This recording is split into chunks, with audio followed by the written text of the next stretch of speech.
Et Dieu se fit homme. Comment ça se passe quand Dieu se fait homme? Si vous étiez Dieu, de quelle manière aimeriez-vous devenir homme ou femme?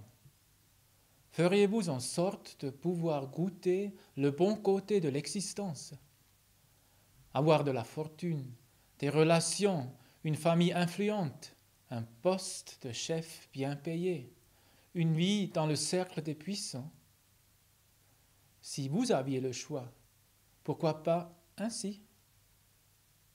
Et Dieu se fit homme, oui, mais comment?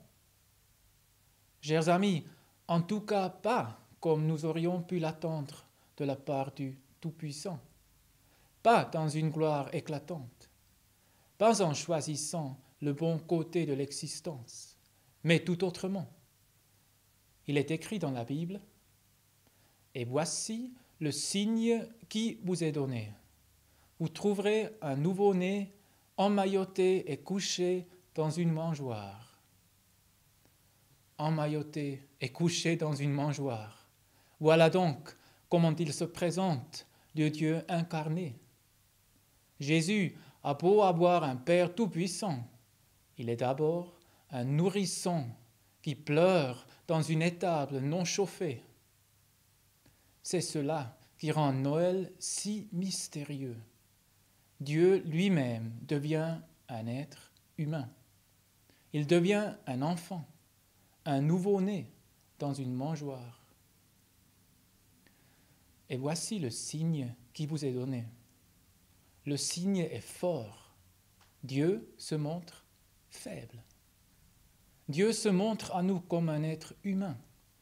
Il vient à notre rencontre, non pas depuis là-haut, mais en nous regardant d'égal à égal, d'être humain à être humain. C'est cela le mystère de Noël. C'est cela qui fait de cette nuit une nuit sainte. Et uniquement cela. Ne l'oubliez pas, surtout le jour de Noël. Ne vous cachez pas la sainte nuit. Libérez votre esprit.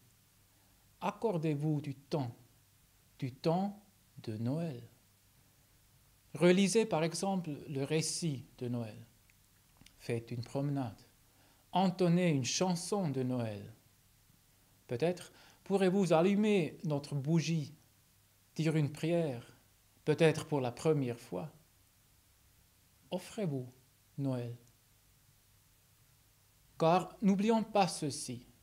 Jadis, en cette nuit sainte, quelque chose s'est passé.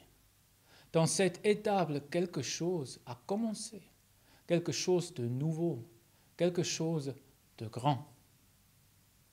Le message nous dit, le monde n'est pas perdu. Dieu s'est fait homme pour nous dire cela. C'est ça le message de Noël, chers amis. Il est pour vous, pour vos familles, pour vos amis. Il est pour vous, même si vous avez de la peine à l'accepter et qu'il vous fait douter. C'est justement là qu'il est pour vous. Au nom de la Fédération des Églises protestantes de Suisse, je vous souhaite un joyeux Noël.